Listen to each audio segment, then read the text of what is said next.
Bismillahirrahmanirrahim.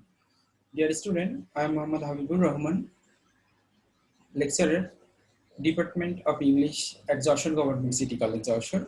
Would like to welcome to you all to the National University online class. Hopefully you are doing well with your studies, staying at home. I am also well by the grace of Almighty Allah.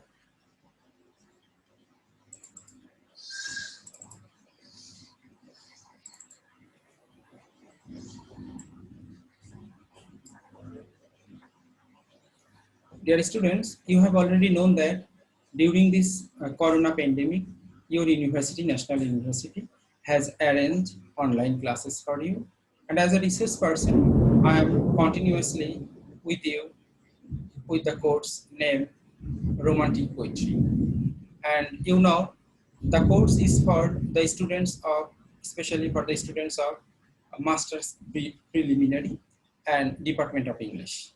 You know, I have already taken my first online class, and today I am with you with second lecture.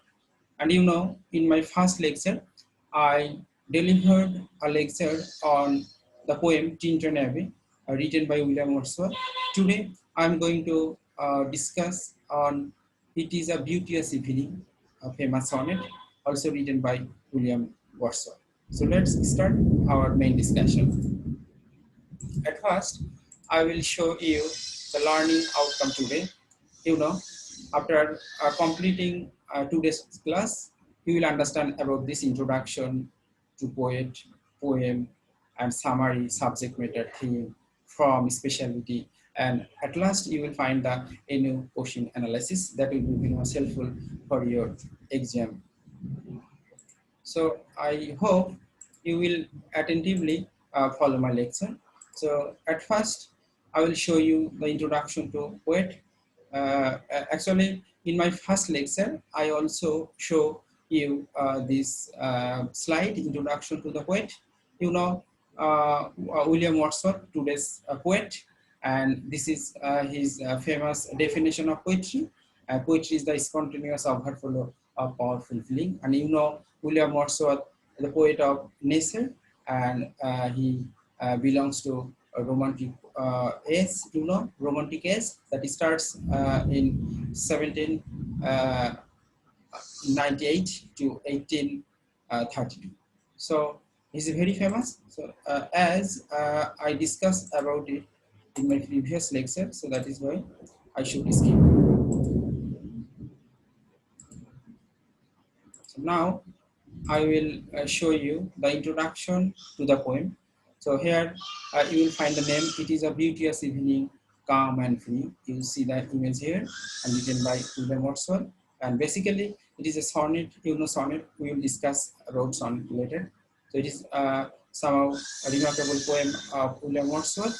And you know, you have already known that William Wordsworth is a poet of nature. So this is the great testimony or evidence for us, as it will prove that William Wordsworth is a poet of nature. And here you will also find some description of the introduction of the poem. Here we will see. The sonnet describes an evening walk on the beach with his 9 years old daughter, you know, Caroline Vallon, the daughter of William Wordsworth.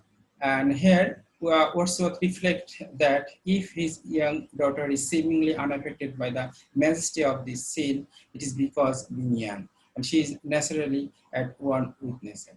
And it is notable that this is the first sonnet that William Wordsworth you heard of. So that is why it is very important. So we will discuss later on in detail. So at first, now I will show you a video, and that will be the text of the poem. So I think it will be very much enjoyable for you. So this is the poem. It is a beauteous evening, calm and free. So this is the, you find the image, and it is a very much beautiful scenery and beautiful evening that always attracts William Wordsworth, as he loves nature. the first line of the sonnet. And now, this is the second line. The holy time is quiet as a noun. You know, evening is the time for prayer. It is a very holy and innocent time. And you know, in every religion, evening time is the best time for prayer. And here you will find literary term, you know, simile, literary term. Here, here the poet compared this evening time, holy time, with a nun, also a holy person or innocent person in the art. So this is an example of a similar literary term. And here you will find the third line, breathless with adoration. You know, this line for the previous one, you know, nun, and nun, you know, in the evening, nun, basically a nun always is a very pious, religious person. She always, you know, nun is a she, female, and she always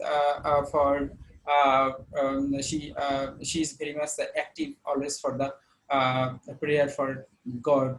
And especially in the time of evening, such type of evening, beauteous evening, she will be or she has to be breathless because restless. Actually, her breathless means restless, or he is very much busy with the adoration. Adoration, you know, the praise for God. This time, so that is why the poet says the breathless, the nun as the nun are non breathless with adoration. Adoration for what? Adoration for God. And the broad sun, and here you will find the broad sun, the imagery, you know, this is the example of imagery, the natural scenery. So broad sun is what?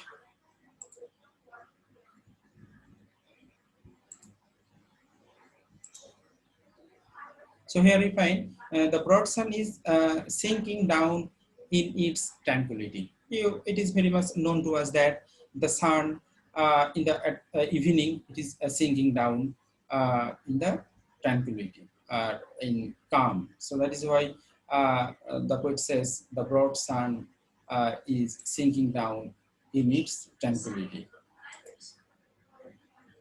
The greatness of heaven broods over the sea. And another image, you know, the writer used, and this is a description of very natural beauty. The greatness of heaven broods over the sea. So here, the writer, you know, William Wordsworth, finds the heaven, task of heaven in the sea. So whenever he looks at the sea, so that times he feels the greatness of heaven. So sea is like a heaven to William Wordsworth. So this is the task of divinity, you know, the indication of divinity, the indication of pantheism. So this is the pantheism, the belief of divine spirit, you know, the divine spirit. If the divine spirit is in nature, that such type of belief is called pantheism, that I have already discussed in my past lecture, you know. Tintan Abbey also resembles with this poem. So I think these two poems is very much important uh, for proving William Wordsworth as a poet of nature. So see here, compared with heaven. Listen, the mighty being is out. So here the writer says, listen, you know, addressing someone. Basically, he addressed his daughter Caroline, and he says, listen, the mighty being is out. You know, mighty being. So here the rise of the star. So here, or the sea. Actually, this is this indication is sea, that is mighty. And so mighty is, we know that the mighty indicates or refers to the God, or refers to the divine spirit. So being out, because in evening, so mighty being is out. So that means that God is out in this time, because everyone is praying to Him. So here the writer says his daughter Caroline, you know, and dot with his eternal motion make, and that divine speed with the eternal motion make. So here basically poet says here the picture or the movement of the sea is like eternal motion. So this is the if we look at the sea or ocean, so the times you find the always the motion or movement. So this is the eternal. So the eternal thing, and any eternal thing is comparable with a divinity. So this is another example of pantheism, that writer finds divinity in nature. The next line, a sound like thunder everlasting, and the sound of the sea or sound of the natural scenes like a thunder. This is another simile, example of simile, and that is everlasting. So everlasting things is always indicating the task of divinity, the task of God. So this is the example of pantheism or mysticism as well. So here there is a theme of mysticism as well, because whenever mysticism is the belief of finding God, or there is a belief of connecting the nature and God with human being or on earth. So such type of philosophy also found in this line or in this poem. Here, again, the poet Wordsworth addressed her child, Dorothy, her daughter, Caroline. Sorry, Caroline. Dorothy is the sister, and Caroline is his the daughter. So here, dear children, dear girl that walks with me here. So here, Wordsworth says to the reader that his daughter, child basically, and girl, and works with him here. So here basically his daughter and his wife and his sister Dorothy together, they enjoying the natural scene. But he only addressed his child in this poem. If thou appeared untouched by solvent thought. In this line, the writer says that thou means here his daughter, Caroline. Here, to when Wordsworth look at his daughter, so that times he finds that his daughter is not traceable with the solvent thought. Actually, the thought of William Wordsworth as a mature person and the thought of our children is not same. So that is why he says, "Thou appear untouched by Solomon thought." So apparently, it is seeming that the daughter or child is not meditative like the mature person with the task of Solomon. Solomon, a holy, or that is also indication of divinity.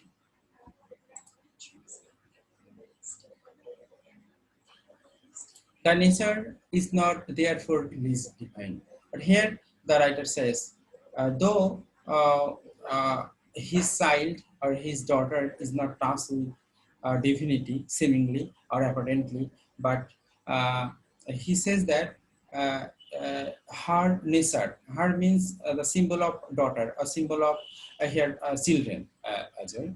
So the children's nature is not therefore less divine, but though the physical activities or the appearance of the children or activities of the children or movement of the children is not indicating that he is fond of a divine thing, but William Wordsworth says his nature, the basic nature, is not the less divine. Of course, it is more divine.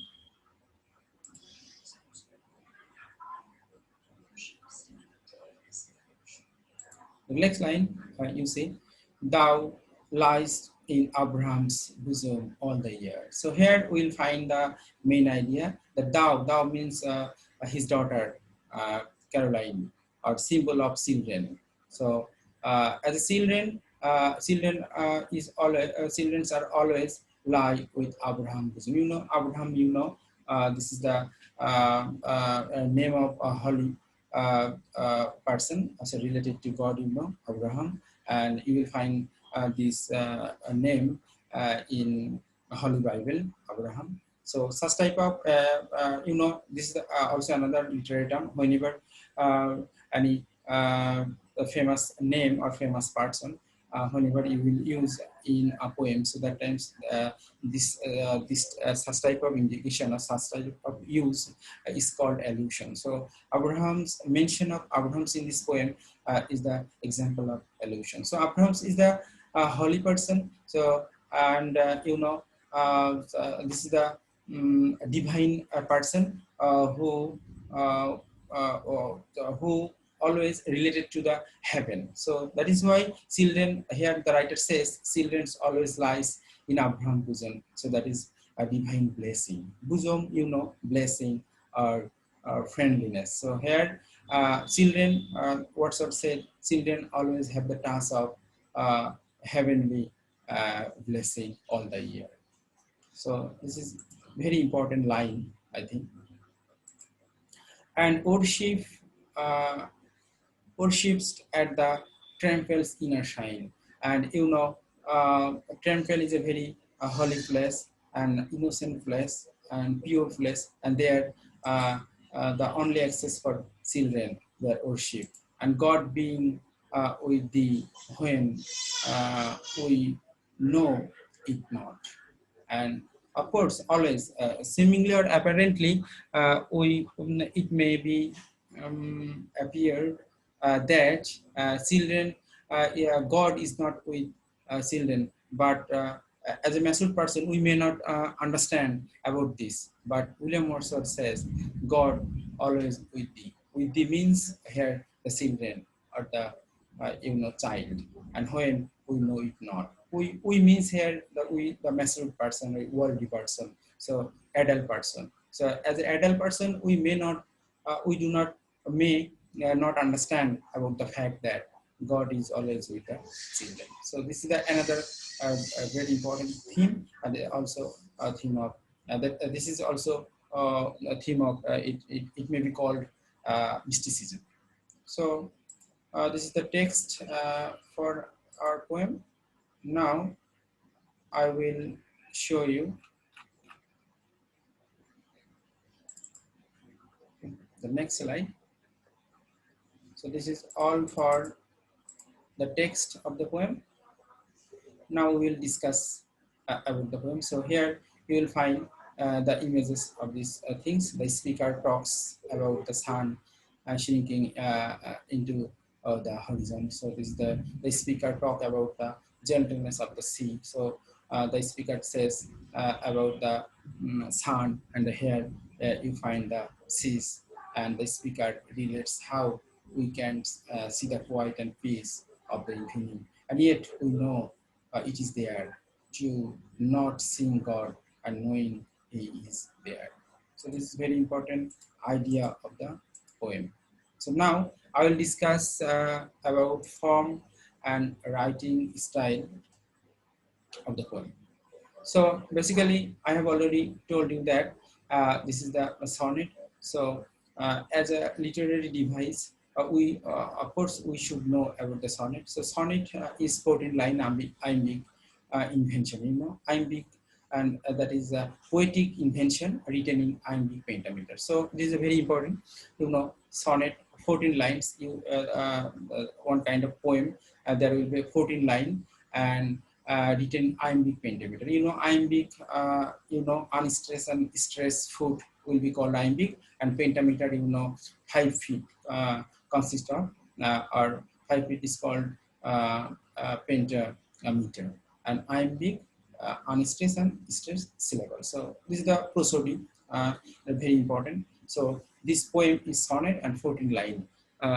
In your exam, it may become what is sonnet, and such type of things you may have in the poem. So this is the sonnet, and here actually this is the Petrarchan sonnet. There are 3 or 4 types of sonnet. So this is the Petrarchan sonnet. Petrarch, Italian poet Petrarch, So he introduces Peterson sonnet. So in Peterson sonnet, it is divided into two parts actually. One is octave, that is first 8 lines, and the sestet, the final 6 lines. This is very important. Generally, sonnet will be divided into two parts. One is octave 8 line, and another is sestet 6 line. And rhyme scheme of the sonnet here of this poem, rhyme scheme is A B B A A B B A. You know rhyme scheme and C D E C D E, the last sestet. So this is very important things, literary term. So I think you will try to understand it and remember it. So now I will discuss on the first 8 lines in short.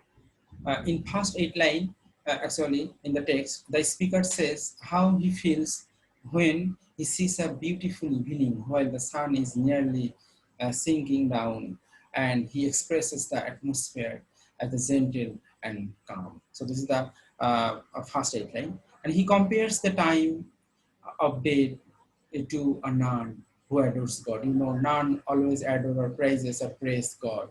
He's commenting the beauty of the evening. So here, William Wordsworth, in this first 8 line, here he praises or comments the beauty of evening in the first 8 line. So now we'll see the last 6 line. Here we find the idea, the shifted idea. You know, he calls out his friend's daughter, actually Caroline, his friend's daughter. It means the mother of Caroline is in France. He speaks to her in angry way. He states that she doesn't think deeply about nature, although she's a part of nature since she's a child. So as a child, it is very normal that as a child, she or he cannot understand about the divinity of nature, like William Wordsworth. So that is why he angrily, here the mention is angry. And she doesn't have to think about nature because she is natural to nature. And she is already connected to God, and God is close to his daughter, but he or anyone else doesn't know how this connection is between her daughter and God. So this is very important idea. And to sum up, there are three main qualities which are evidence to show that God exists in nature, and quality. And three quality, power, eternity, and perfection.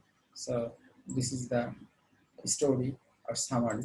So now we'll a short summary of the poem. So here, basically, William Wordsworth attracted by the innocence of children and natural connection to nature. Children have always a connection to nature. So throughout the poem, or after reading the poem, we'll understand this connection, and it is very important thing, I think, and for Wordsworth. So children and nature. So now we'll discuss in short the setting of the poem. Setting. The time is evening and sun shines down on the horizon. The speakers and his daughter are walking by the sea. So this is the setting, evening and sun. This is the setting of the poem. Now I will discuss in brief the critical analysis of the poem.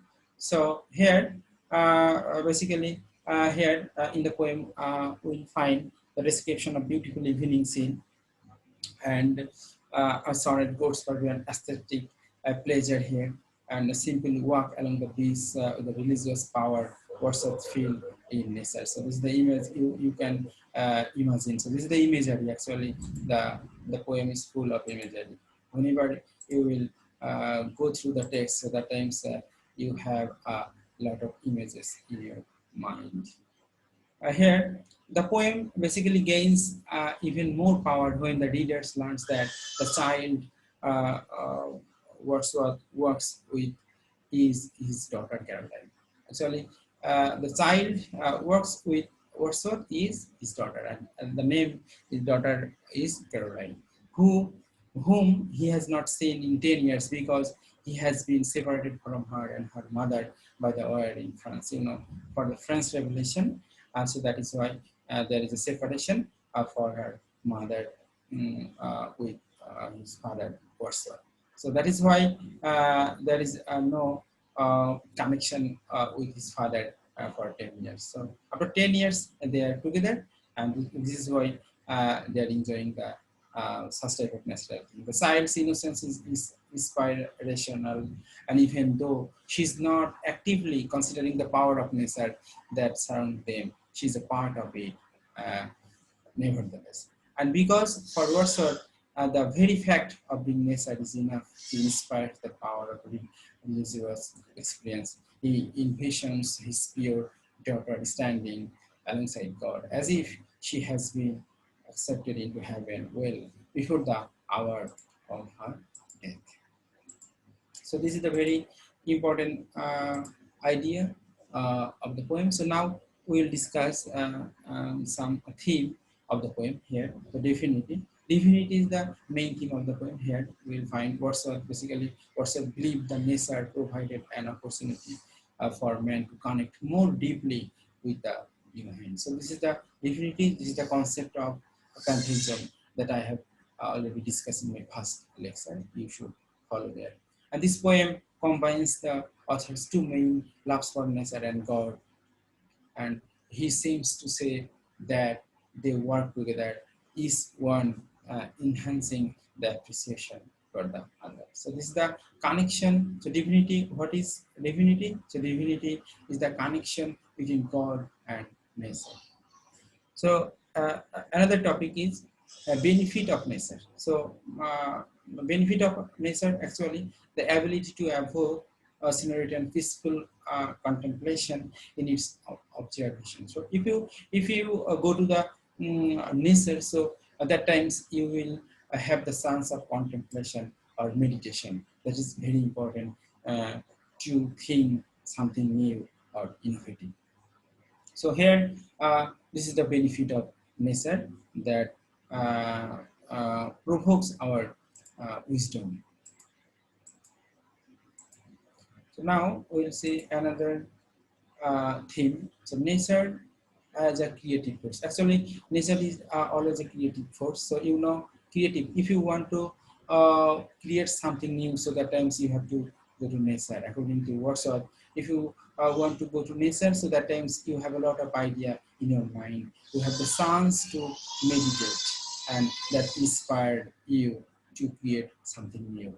And nature has the capability to make you inspired and to make you creative or to create something new. So that is why that is why nature is always a creative force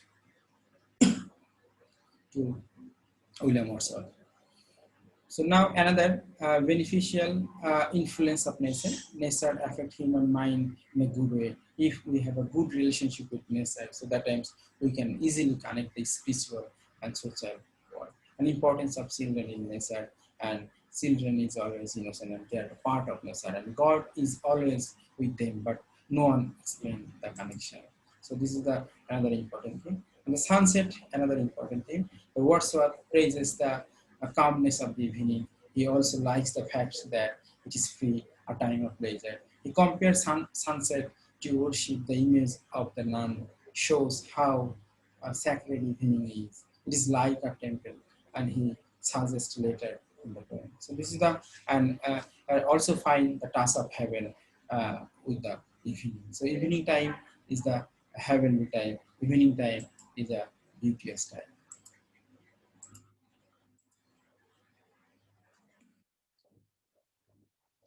Specialty of the poem. Now I should discuss some specialty.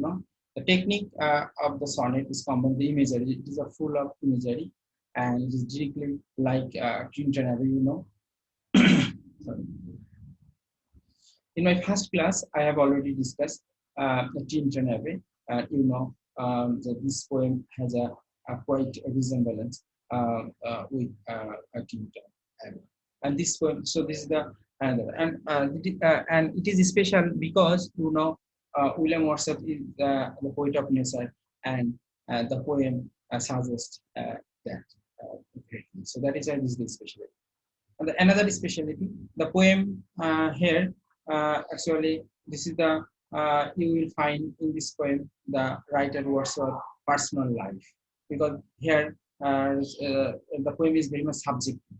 Because Wordsworth physically go to the beach, and after going to the beach with her daughter, and so that times you have the idea to write such type of excellent poem. And it's the personal poem, and actually romantic poetry is a poem of imagination, but here also imagination works, but personally you go to the sea and find such type of idea. So this is why this is that special. And here, the poem is somewhat different in theme of the sonnet of this period, because here there is no tone of outrage or anger. The other poem of this is there is a lot of anxiety and anger or outrage. But in this poem, there is no touch of anger or anxiety. There is no tension. The poem is totally the calm and peace and beautiful. So that is why this is another specialty of the poem. And the last one is the poem generates strong and beautiful imagery. The broad sun twinkling in tranquility, a very kind of emotional poem from Wordsworth. So these are the specialty of the poem. So now I will discuss the question analysis. The brief question, in your examination you have a brief question first. So 1 mark question. So now I will discuss. I will show you some question here. So this is the thing that you will find. What kind of poem it is? Beauteous evening, calm and free. Actually, it is a sonnet. I have already discussed. What is the theme? Here you will find the main theme in short. The main theme of the sonnet is the glorification of beauty and the um, vastness of natural evening. So the poem also throws light on its reflection in a child's mind and in an adult mind. So here you will find the glorification of beauty and greatness, or the adoration of natural evening. So this is the main theme in one line. And who compares the tranquility and the sacred mode, the nature in the evening. Actually, here, William Wordsworth, basically William Wordsworth. And where was the poet enjoying the natural beauty? This is the walking on the beach near Calais in France. And when was the poem published? Basically, the poem published in 1802. Another question here: what kind of poem,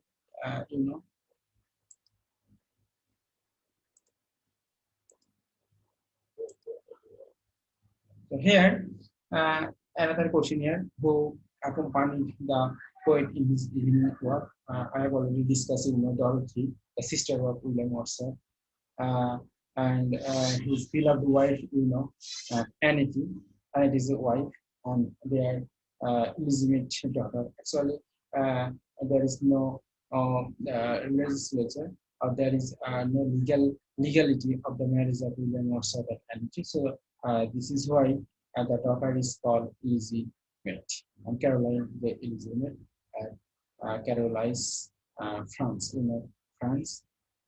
And how was the evening? Evening is very clear. And another point, you will find the holy time is quiet as now. What is the significant? The sunset is usually considered as a holy time for the poet, with the purity and quietness of the night. So such type of, who is breathless with adoration? The breathless. Breathless means here the restless, and that is not the pure holy person or holy female who remains the busy in the time of prayer, out of respect and love for God. So this is the short question, a brief question. Now I will discuss a new short question. That was brief question, and this is short question. 4 months.